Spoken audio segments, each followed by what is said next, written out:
Cape Canaveral, Florida, SpaceX launched 3 rich businessmen and their astronaut escort to the International Space Station on Friday for more than a week's stay, as NASA joins Russia in hosting guests at the world's most expensive tourist destination. It's SpaceX's first private charter flight to the orbiting lab after 2 years of carrying astronauts there for NASA. Arriving at the space station Saturday will be an American, Canadian and Israeli-run investment, real estate and other companies. They're paying $55 million apiece for the rocket ride and accommodations, all meals included. Russia has been hosting tourists at the space station, and before that the Mir station, for decades.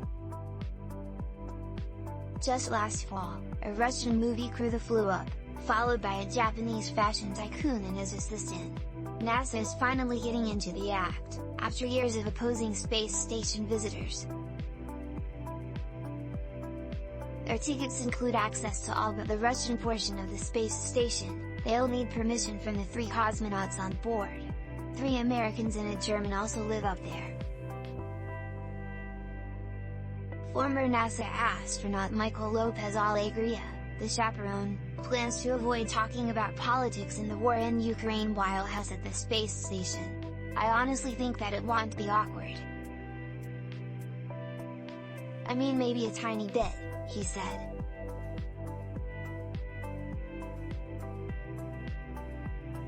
He expects the spirit of collaboration will shine through.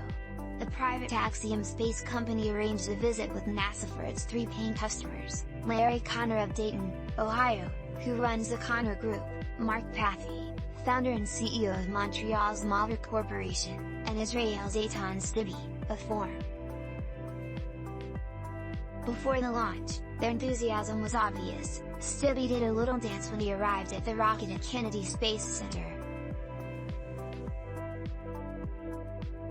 SpaceX and NASA have been upfront with them about the risks of spaceflight, said Lopez-Alegria, who spent 7 months at the space station 15 years ago. "There's no fuzz, I think, on what the dangers are or what the bad days could look like," Lopez-Alegria told the Associated Press before the flight.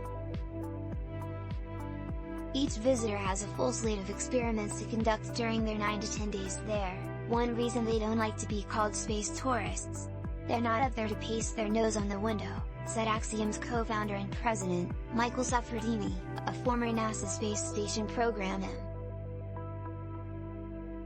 The 3 businessmen are the latest to take advantage of the opening of space to those with deep pockets.